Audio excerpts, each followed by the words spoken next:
Welcome back to another episode of Inner Peace, Better Health. I am your host, Eric, and today we have an incredible, inspiring guest with us, David McBee. David is a podcast host, children's book author, public speaker, and a true warrior who lives and works full time with cancer. His journey is a testament to the power of positive mental attitude, and he's here to share his insights on how to cultivate and maintain the mindset. David, it's an absolute pleasure to have you here on the show. It's a pleasure to be here. Thanks for having me. Yeah. David, your story is truly remarkable. Can you tell us how you first developed a positive mental attitude and what sparked this transformation in your life? Well, I actually feel like I've had a positive mental attitude most of my life. I grew up with parents that were very positive and encouraging. My father believed in something called McBee luck. Anytime anything was going wrong in our lives, he was like, "You're a McBee. It's all going to work out. So just trust in the McBee luck." And so I think it was ingrained in me at a very young age and something I've tried to do for my children as well. When I got older and into my late 40s, I let career and I let stress kind of negatively impact me, and I didn't embrace that positive attitude quite as much. But most of my life I've been very positive. Wow. Wow. So, were there any specific moments or experiences that were pivotal in shaping your outlook? You're talking about things that make me a positive person. No, like were there any specific moments, like an instance that you remember, or an experience that you remember that has stuck with you for forever, that was pivotal in shaping your outlook? Like, was there a moment in your life where you were like, oh, okay, now pivot, it's time to pivot? Yeah, actually, I would say that most of my life, again, I was pretty positive. Then later in life, I struggled. There was a very important day that happened when I was I was really into my career. I was traveling a lot. I was I thought I was super important at my job. I kind of developed a bit of an ego, and I was short tempered at home. Mm-hmm. Like my family didn't like embrace the person that I was at work. Like I don't know. Like I'm just dad, I'm the husband, and that's all I should ever have to be here. But for some reason my ego got in the way. And I would be all like, I just went and spoke to 300 people who praised the heck out of me, and you guys can't even pick up your shoes. You can't do, the little things that I ask you to do. And my ego was just out of control. Yeah. And I thought, man, one day, like I left for work and, or I left for a trip, and they didn't seem all that unhappy that I was leaving. And I thought, you know what? If I don't get things right in my life, they're gonna leave me. I'm gonna lose this entire family. So that was a really pivotal moment for me. It just kind of like was like when you get pulled over for speeding after you've been speeding for 10 years, and you're like, oh, okay, yeah, I probably should slow down. Wow. It's amazing how certain experiences can completely change our perspective and set us on a new path. Wow. And I believe you have faced some significant challenges, including your battle with cancer. How has maintaining a positive mental attitude helped you navigate through these tough times? I hear a lot of people who have cancer or have a loved one with cancer saying how angry they are. They're angry at God, they're angry at whatever, they're angry at just the chemicals in our environment or the government or whatever it is. And I think it was the anger and stress in my life that actually made cancer, able to live in my body in the first place. So I chose to focus on gratitude instead. Focus on gratitude that my first surgery was very successful, that my outlook on how long I'll live is much longer than most people who get diagnosed with cancer. And I started focusing on the gratitude for my doctors and my nurses and my family and my social support. And it Mm, changed my cancer journey from what could have been one of like sadness and anger to one of gratitude. And actually, I feel like there's a little bit of a silver lining because all those anger issues that I used to have, I just don't let them bothering me anymore. It's like when something goes wrong in your life, it's real easy to think of it as the most important thing that's happening in the moment. But at mm, the end of the day, get in a car accident or you get fined from the HOA or, whatever it might be, you're like, at least it's not cancer. It puts things into perspective. It's kind of one of the reasons I like doing these podcasts because I want to talk to people who don't have cancer and help them understand that when something negative arises in their life, it could be a whole lot worse. Does that make sense?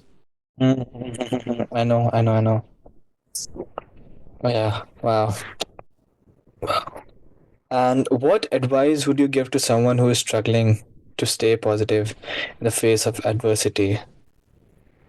Well, I got a couple of pieces of advice. Maybe let's Ah, let's say please. I've got three. Okay, Okay. the first one is music. I have a very long playlist that I have created over the last 2.5 years since my diagnosis. I call it About Hope songs. And they're just songs that are about hope and positivity. And they're just, like Katy Perry's Roar and just some really just inspiring and uplifting songs. And I cannot go for a drive in my Jeep and listen to those songs without feeling better, no matter what's going on. Music has this healing property. The Mm, second thing is I read a lot. I read a lot of books. I read about health and fitness, but I also read fiction and I read a lot of things about having a positive mental attitude. Stuff by Mel Robbins is great. There's a book called Don't Sweat the Small Stuff. Like some of these books are just great reminders to be positive and help you gain some perspective into your life. And then the third thing I would say to anyone struggling who's trying to have a positive attitude is to focus on gratitude. And it's a classic and it seems very, very simple, but I mean, imagine, think about something that you're really, really grateful for. Our family, we play this game called the gratitude game and we do something like we might go around the table and say, think of something you're grateful for that's yellow. You're like, oh, beautiful flowers. I just love, the way they look, the way they smell, the way they make me feel. And then the next person will say, well, think of something you're grateful for that happened when you were a teenager. Okay, I bought my first red Jeep and drove it all over town, and I thought I was, the bomb. And you start thinking about these things that make you feel grateful. And it's really, really hard to be negative when you just bombard yourself with gratitude. It's like having a cup of ice water and then just pouring hot water into it. It cannot stay cold because you're filling it with something different. So, music, reading, and gratitude would be the three keys, in my opinion, to a positive attitude. yeah, yeah, I understand. Um, your resilience is truly inspiring, and it's a powerful reminder of the strength we all have within us. And in your book, Everyday Lessons Every Day, you share how you turned your life around. Can you give us a glimpse into some of the key lessons that helped you cultivate a positive mindset? Yeah, there's a couple of lessons that I really like to call out, but first let me like set the stage for that book. Yeah, I sure, told sure. you earlier about how I thought I was going to lose my family and how I needed to get things right. What I decided to do in that moment was to aggressively read books about relationships and positivity and spirituality. And I read like it was my job. Like I read every single day and I read hard and I read fast. And I would Mm, take the lessons from those books and I would apply them to my life. And when they worked, which was most of the time, I would write a chapter. And that's Mm. what everyday lessons every day is about my journey from, being very, very grumpy to being very, very grateful. And two of the lessons that really stand out are, number one is when you're in an argument with someone or a disagreement and you are waiting for an apology from them because you're just so sure you're right. The very best thing that you can do to achieve peace and love in that relationship and get the apology from the person is to apologize first. You just got to set aside your ego. And you know what will happen? As soon as you apologize, that other person is going to apologize too.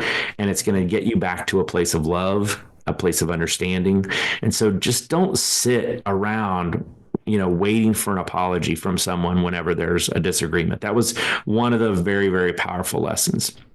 Another one, and this one's just a little kooky, but a little fun, is, when you see someone after a long day, whether it's your family walking in after they went to work all day or school all day or whatever, or it's a relative that you haven't seen, and they're coming in for the holidays, is to greet this person with enthusiasm. The chapter in the book is actually called "Act Like the Dog," and it happened because I came home from work one day, and my dogs just went crazy. You know how dogs act like you've been gone forever, even if you were just gone to the grocery store for an hour. And I thought, man, it sure is nice to be just so welcomed and loved by these dogs.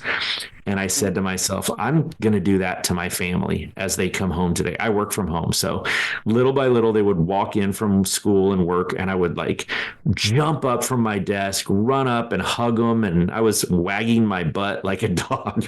I even licked my wife on the face. And the funny thing is they just giggled and laughed, and it just made their day. It was so much fun.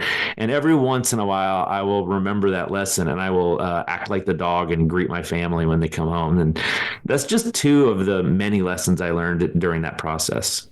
Wow. Wow. Well, thank you so much, David, for sharing your incredible journey and insights with us today.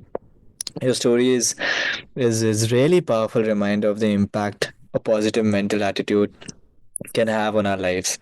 To our listeners, I hope you found this conversation as inspiring as I did. Remember, no matter what challenges you face, maintaining a positive mindset can make all the difference. Take a moment to today practice gratitude, embrace positivity, and spread kindness.